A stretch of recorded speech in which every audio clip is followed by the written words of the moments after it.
Hello everyone, effective remedies by Shivika Sharma में मैं आपका बहुत सारा वेलकम करती हूँ। एंड आज हम देखने वाले हैं लव रीडिंग के अंदर आपके रिश्ते का पास्ट, प्रेजेंट एंड फ्यूचर क्या है। पास्ट से जानेंगे आपके कनेक्शन की पास्ट की एनर्जीज एंड प्रेजेंट में क्या चल रहा है एंड आने वाला फ्यूचर कैसा होगा। क्या समय बदलेगा, सब अच्छा होगा। प्लीज बताएं यूनिवर्स, मेरे व्यूअर्स जिनके भी साथ लव लाइफ में डील कर रहे हैं, जिनको भी उन्होंने अपना दिल दे दिया है, ठीक है, उनके रिश्ते का पास्ट कैसा रहा है।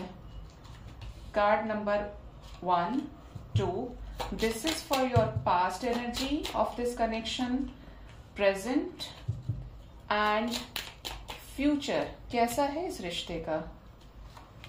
एक और लेते हैं।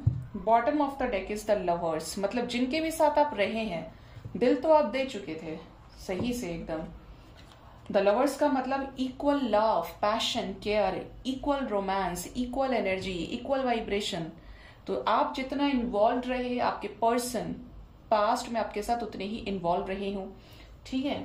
अब देखते हैं पास्ट में कार्ड्स क्या बता रहे हैं। Great Fortune and the thoughts. Okay, past की एनर्जी ये निकल के आ रही है कि इस कनेक्शन में पास्ट में सब कुछ बहुत अच्छा था। मिलना जुलना, टाइम देना एक दूसरे को, सोचना एक दूसरे को लेकर, और जब एक को सोचा तो किसी और को ना सोचना, एक को मैसेज करना, एक से रेगुलर बातचीत करनी, एक से कनेक्टेड रहना, हर चीज की खबर रखना, पल पल की, कब फ्री हो, कब क्या कर रहे हो, खाना खाया, सोए, क्या क्या किया, मतलब हर चीज एक रेगुलर बेसिस में आपके रिलेशनशिप का पास्ट बता रही है ये कार्ड्स के जरिए। बहुत अबंडेंट, बहुत ज्यादा blessed, equal passion, equal care, कि एक ऑनेस्ट, एक लॉयल रिलेशनशिप में क्या होता है, मैं तुम्हारे लिए हूं, तुम मेरे लिए हो, तीसरे पर्सन की कोई जरूरत ही नहीं है। तो यहां पर कोई तीसरा पर्सन नहीं रहा है आपके पास्ट में। इस कनेक्शन में इक्वल इंटेंशंस रहे हैं, इक्वल फीलिंग्स और इमोशंस रहे हैं। अब देखते हैं प्रेजेंट में क्या चल रहा है। प्रेजेंट में है dedication and bad health. Present situation में प्रेजेंट की जो एनर्जी है इस रिश्ते की, वो ये बता रही है या तो आप या आपके पर्सन की तबीयत खराब है, एंजाइटी है, स्ट्रेस है, टेंशन बहुत ज्यादा है, या तो आप बहुत ज्यादा स्ट्रेस ले रहे हैं, या इस रिश्ते में आपके पार्टनर भी बहुत ज्यादा टेंशन से गुजर रहे हैं, और कुछ पेंडिंग है, जैसे उनकी तरफ से कोई डिसीजन होना बाकी है। अब ये डिपेंड करता है कि ये कोई लीगल सिचुएशन है जिनके साथ ये मैरिड है, या फिर अगर आप ही के हस्बैंड या वाइफ है, अलग अलग सिचुएशन है सबकी। एनर्जी पर फोकस कीजिएगा। तो कुछ ऐसा है कि जैसे रिलीज नहीं हुआ है कुछ भी, आप इस एनर्जी में दिख रहे हो। इस कनेक्शन की एनर्जी ये बता रही है कि समथिंग इज पेंडिंग। डिवाइन के पास एप्लीकेशन लगी हुई है और फैसला नहीं हुआ है, चीजें स्टक हैं, हैंड सिचुएशन में है, जिसकी वजह से आप आधे होते जा रहे हैं टेंशन की वजह से इस रिश्ते में। इवन ये आपके पर्सन की भी एनर्जी हो सकती है जिसकी वजह से वो आपको डिसीजन नहीं दे पा रहे हैं, ठीक है। इस रिश्ते के फ्यूचर में क्या है। रिश्ते के फ्यूचर में है पॉवर्टी, डिसअपियर एंड चाइल्ड।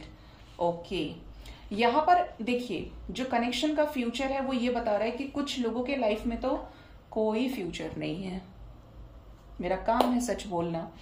अगर ये किसी भी तरीके का ऐसा कनेक्शन है कि इस पर्सन के साथ में कर्मा फिक्स था, अगर ये आपके लिए स्टैंड नहीं ले पाए तब भी, तो ऐसा हो सकता है कि ये हील ना हो और ये स्टैंड ना ले पाए, ठीक है। तो इस कनेक्शन में दरिद्रता की एनर्जी है, पॉवर्टी की एनर्जी है, बैड वाइब्स आ रही है, ठीक है। मतलब कुछ लोग रिलीज करेंगे, छोड़ेंगे इस कनेक्शन को, ठीक है। आप छोड़े या आपके पर्सन छोड़े, एक बहुत लंबे टाइम के बाद में, जहां पे आपने दे दिए हो 10-12 साल के, now this is the high time कि मुझे मेरे बारे में सोचना, बिल्कुल सोचना चाहिए। अगर आपने किसी को समय दे दिया, वक्त, सब कुछ ही दे दिया, और फिर भी कुछ वर्कआउट नहीं हो रहा है, तो उस डायरेक्शन में बढ़िए जहां पर चीजें आपके सोचने भर से हो जाएं, एक एफर्ट से आपको वो मिल जाए जो आपके लिए डेस्टाइन्ड है, ठीक है। जो चीज आपकी होती है वो आपको हर तरीके से मिल जाती है।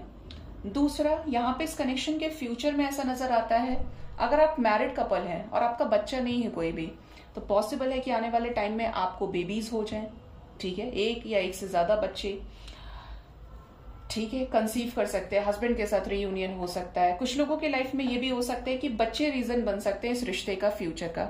चाइल्ड की एनर्जी है तो कोई गुड न्यूज भी है, अबंडेंस की एनर्जी है, हैप्पीनेस की एनर्जी है। तो आने वाला समय कुछ लोगों के लिए बहुत ब्राइट भी रहेगा, जैसे कि शादी हो गई, घर में आप नया शिफ्ट कर गए, स्टेप इन कर लिया किसी नए घर में, इस कनेक्शन में ही, ठीक है।